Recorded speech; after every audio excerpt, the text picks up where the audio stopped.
Sebelum menonton, jangan lupa like, subscribe, dan tekan tombol lonceng. Selamat menyaksikan. Tidak bisa dipungkiri bahwa salah satu daerah di Indonesia yang masih memegang teguh adat dan budaya dalam kehidupan bermasyarakat adalah tanah Minangkabau. Dikenal dengan sebutan Bumi Siti Nurbaya, Provinsi Sumatera Barat ini memang sangat erat menjaga kelestarian adat dan budaya daerah mereka hingga dalam menjalankan aktivitas sehari-hari. Adat dan budaya ini tidak hanya dipegang teguh oleh masyarakat yang tinggal di tanah Minangkabau saja, namun orang-orang yang memiliki darah keturunan Minangkabau dan tinggal di perantauan pun tidak sedikit yang masih berpegang teguh pada aturan serta tata cara hidup bermasyarakat yang sesuai dengan adat istiadat yang sudah diterapkan oleh Aduang Puyang atau nenek moyang mereka. Berikut beberapa adat dan budaya Minangkabau yang hingga saat ini masih terjaga kelestariannya. Adanya upacara bernama Batagak Kudo-Kudo. Upacara ini merupakan salah satu rangkaian panjang dari tradisi masyarakat Minangkabau dalam membangun rumah. Batagak Kudo-Kudo itu sendiri berarti menegakkan kuda-kuda yang dilakukan ketika sebuah rumah baru akan dipasangkan kuda-kuda. Upacara ini biasanya dilakukan dengan mengundang orang-orang dalam satu kampung atau kerabat dekat yang tinggal berbeda kampung untuk datang dan dengan sukarela membantu menegakkan kuda-kuda rumah.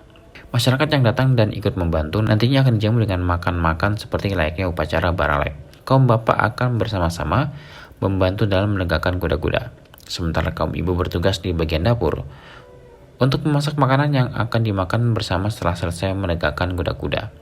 Dalam upacara ini, para tamu yang datang biasanya akan membawakan sebentuk hadiah atau kado kepada tuan rumah yang menggelar acara Batagak Kudo-Kudo. Jenis kado atau hadiah yang dibawa menyesuaikan dengan kebutuhan tuan rumah, yaitu material-material untuk membangun rumah. Ada yang memberikan semen, seng, besi, dan material lainnya. Adat dan budaya seperti ini bertujuan menumbuhkan sifat saling membantu dan gotong royong untuk kebaikan bersama. Dan hal seperti ini akan dilakukan saling bergiliran kepada setiap masyarakat kampung yang akan membangun rumah. Batagak Pangulu. Sebagaimana kita ketahui bahwa masyarakat Minangkabau hidup dalam budaya bersuku dan berkaum. Setiap suku memiliki seorang penghulu suku atau datu, atau bisa juga disebut dengan orang yang paling dihormati dan paling berpengaruh dalam mengambil keputusan adat dalam menyelesaikan permasalahan keluarga. Upacara Batagak Pangulu itu sendiri merupakan sebuah upacara adat yang dilakukan untuk mengangkat pimpinan suku atau kaumnya. Upacara ini merupakan sebuah upacara adat yang sangat besar, karena dalam pelaksanaannya biasanya masyarakat akan melakukan potong kerbau dan acara pesta akan digelar 3 hari hingga 1 minggu berturut-turut. Upacara turun mandi merupakan salah satu upacara tradisional masyarakat Minangkabau yang dilakukan sebagai bentuk rasa syukur atas lahirnya seorang anak ke dunia, sekaligus memperkenalkan sang bayi kepada masyarakat. Sebelum diadakannya upacara turun mandi ini, biasanya si bayi belum boleh dibawa main keluar rumah. Namun para tetangga tetap bisa melihat si bayi tersebut dengan mendatangi langsung ke rumahnya. Upacara turun mandi ini digelar di sungai dengan prosesi arak-arakan oleh masyarakat setempat. Upacara ini sendiri hanya bisa dilaksanakan di batang air atau sungai. Untuk usia anak yang sudah dibolehkan dibawa turun mandi, tidak terlalu terikat dengan hitungan hari, minggu, atau bulan. Biasanya acara ini digelar ketika anak sudah berumur 2 minggu sampai 2 bulan. Namun bisa juga lebih cepat. Balimau. Istilah ini mungkin tidak terlalu asing bagi kita, terlebih bagi orang-orang yang tinggal di Sumatera, karena tradisi Balimau ini sudah dipakai oleh banyak daerah dalam acara-acara tertentu. Di bumi Minangkabau, tradisi Balimau ini biasanya dilakukan menjelang datangnya bulan Ramadan. Sehari sebelum masuk bulan puasa, semua masyarakat tanpa terkecuali akan ramai-ramai turun ke sungai untuk melakukan upacara mandi Balimau dengan tujuan membersihkan diri dalam rangka menyambut datangnya bulan suci Ramadan.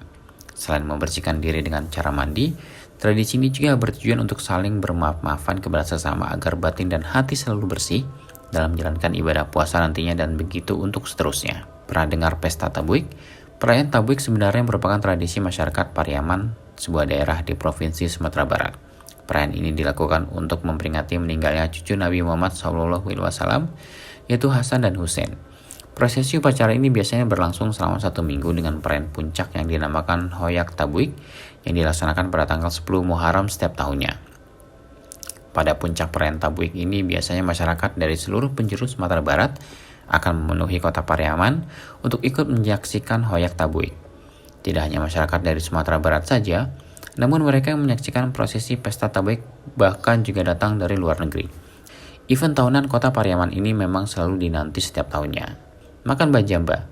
Tradisi makan Bajamba ini diperkirakan masuk ke daerah Sumatera Barat seiring dengan masuknya Islam ke tanah Minangkabau pada abad ke-7. Maka tidak heran banyak adab dan makan bajamba yang sesuai dengan syariat Islam. Makan bajamba yang juga sering disebut makan barapak ini adalah sebuah tradisi yang sampai sekarang masih dilakukan oleh masyarakat Minangkabau.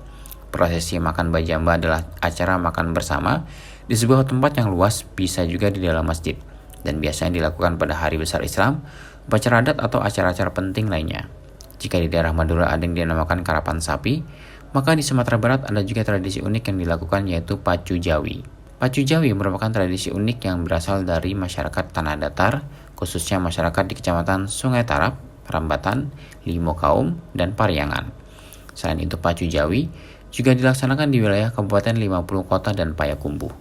Sekilas pacu jawi memang mirip dengan karapan sapi di Madura, namun yang membedakan keduanya adalah lahan yang digunakan.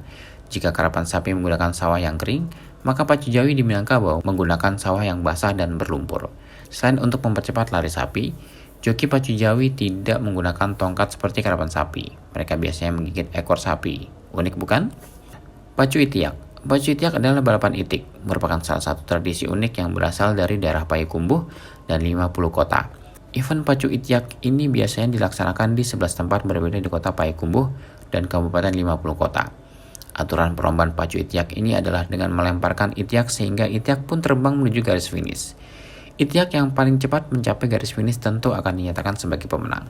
Adapun jarak tempuh satu lintasan pacu itiak ini biasanya sepanjang 800 meter.